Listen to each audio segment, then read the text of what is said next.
On peut aimer ou détester l'hiver quand on vit dans un pays où il dure 5 à 6 mois par année. Et pour y survivre, il faut trouver le moyen d'en profiter. Et ce ne sont pas les loisirs d'hiver qui manquent.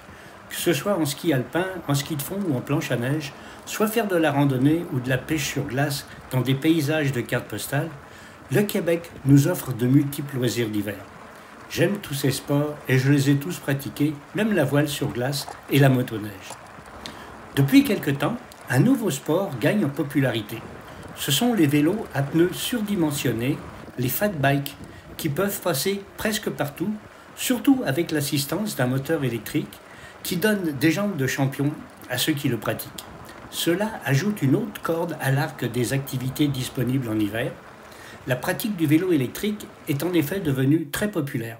Ce qui fait que maintenant, nous avons des kilomètres de sentiers entretenus pour la pratique du fat bike en hiver, dans les parcs et dans certaines municipalités, comme le magnifique sentier de l'Estriade par exemple.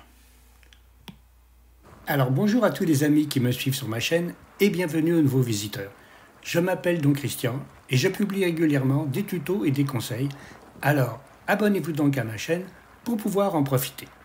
Habituellement, je vous parle de drones en long et en large.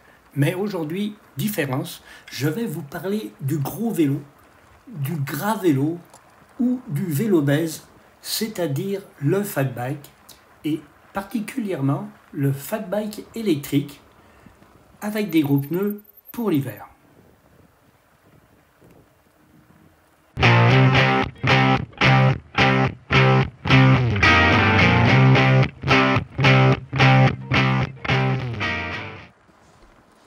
Dans cette vidéo, je vais partager avec vous mon expérience de débutant, les choix que j'ai faits et ce que j'ai appris depuis que je pratique le fat bike. Pour commencer, parlons comment choisir et acheter son fat bike. D'abord, j'ai voulu me faire une idée de ce qui existe sur le marché. J'ai consulté les articles publiés dans les revues spécialisées, genre le meilleur fat bike de l'année 2020-2021. Et j'ai tenté de trouver le meilleur rapport qualité-prix. Finalement, j'ai sélectionné les 3 plus populaires dans une fourchette de prix entre 2000 et 3000 dollars canadiens. Je sais que c'est pas mal d'argent, mais pour avoir un maximum de qualité pour un minimum de problèmes, je pense que c'est le prix à payer. Donc, 3 modèles, le Aventon, le Imiway et le Rad Rover 6. J'ai préféré les modèles avec des roues de 28 pouces aux roues de 20 pouces des vélos pliants qui ne sont pas faits pour la neige de toute façon. Finalement, mon choix s'est porté sur le Rad Rover 6 après avoir comparé les 3 modèles. Pour l'acheter, j'ai commandé directement du fabricant. Je n'ai pas voulu considérer les offres sur Amazon et les vendeurs locaux n'avaient aucun fat bike électrique en inventaire, avec les problèmes d'approvisionnement dus à la pandémie qu'on rencontre en ce moment. De toute façon, tous ces vélos viennent et sont fabriqués en Chine. Et avec les pénuries, moi j'ai attendu 2 mois avant de recevoir. Alors un conseil, commandez à l'avance pour avoir la chance de le recevoir à temps. Sinon, vérifiez bien que le distributeur les a en inventaire avant de commander. Les vélos arrivent préassemblés dans une énorme boîte et on trouve sur YouTube une vidéo d'instruction pour un assemblage en moins d'1 heure. Ces vélos sont massifs et robustes et d'un poids appréciable. Je ne vais pas vous les présenter en détail. Vous trouverez sur YouTube des vidéos de description pour tous les modèles, parmi ceux que vous allez vouloir choisir. Je vais juste vous montrer quelques petits ajouts que j'ai installés et qui me sont utiles pour mes activités que je pratique.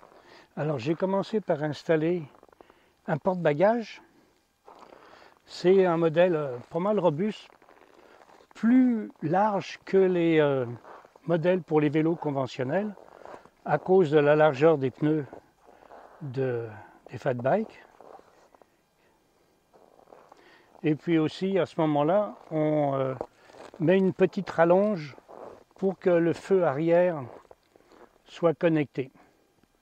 Parce qu'avant ça, le feu arrière était à cet emplacement-là. Parce que sur ces vélos-là, quand on freine, ça s'allume. Après ça, j'ai rajouté une sacoche pour mettre mon matériel. Dans la sacoche,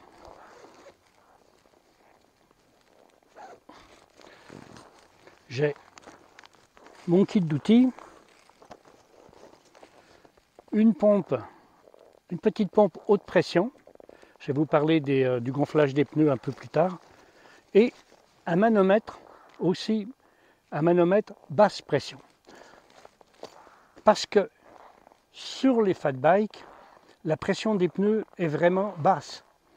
La pression maximale sur route, c'est 20 livres, 20 PSI, tandis que la pression, quand on est sur la neige, ça peut varier de 3 à 6 PSI. Actuellement, moi, je roule sur de la neige dure comme ça, 4 à l'avant, 6 à l'arrière. C'est pour ça que ça prend un manomètre basse pression. On voit ce manomètre-là, il ne va pas plus loin que 15 PSI. J'ai aussi pour mon confort changé la selle. J'ai pris une selle à amortisseur que j'avais déjà sur un vélo précédent que je trouve fantastique, de marque Specialized. Sur les vélos fat bike électriques, habituellement, le guidon n'offre pas beaucoup d'espace pour rajouter de l'équipement. Alors c'est pourquoi j'ai rajouté une barre d'extension qui fait 20 cm pour pouvoir rajouter de l'équipement. Alors dessus, j'ai installé en premier un support pour le téléphone. J'ai aussi installé un support universel genre GoPro. Ça me permet d'installer différents accessoires, petite caméra d'action. Alors bien sûr, comme le drone reste ma passion, j'ai installé un support pour ma télécommande sur mon support de caméra d'action. Ici, comme ça, juste en collant un petit adapteur en arrière de la télécommande. De cette façon, je peux faire du tracking. J'ai ma télécommande à portée de la main pour reprendre le contrôle du drone facilement.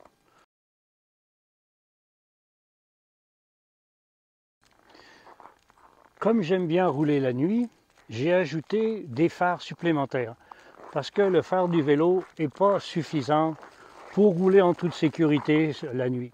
Donc j'ai rajouté deux phares, un phare à 3 yeux pour éclairage très large avec sa batterie rechargeable longue durée et une torche pour la longue distance.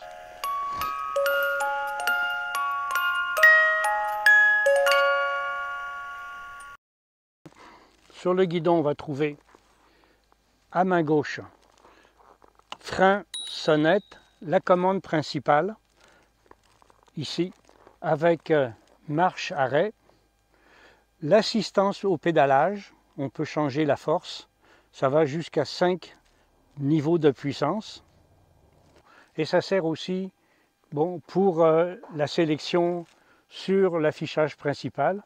Sur l'affichage principal, on va retrouver la vitesse, la distance, l'assistance au pédalage, le niveau de la batterie. On va trouver tout ça ici. Et sur le côté droit du guidon, on trouve le sélecteur de vitesse pour le dérailleur arrière. Il y a 7 vitesses avec des pignons de 7 à 34 et l'accélérateur ici qui permet d'avancer même si on n'a pas besoin de pédaler. Fait que ça sert, c'est très pratique. Ça peut servir aussi bien d'assistance au pédalage que de se promener sans pédaler du tout. Très efficace. Alors comme l'hiver, l'ennemi c'est le froid, j'ai installé des manchons. Comme ça je peux me glisser les mains à l'intérieur. Les manchons sont assez larges, qu'on peut rentrer toute la main jusqu'à l'intérieur. Même l'habit rentre à l'intérieur, la manche jusqu'au bout. Ça ne gêne pas du tout pour accéder aux freins ni au contrôle, comme la commande du dérailleur, le sélecteur. De cette façon-là, en plus des gants, on est bien protégé du froid. Voilà, alors j'espère que ce petit tour d'introduction va vous donner le goût de vous intéresser au vélo électrique. Et abonnez-vous à ma chaîne, je vais faire des vidéos sur mes expériences prochaines. Alors vous verrez, vous découvrirez avec moi toutes les pistes de la région et comment qu'on pratique le fat bike. Ben, comme un débutant. Allez, salut les amis.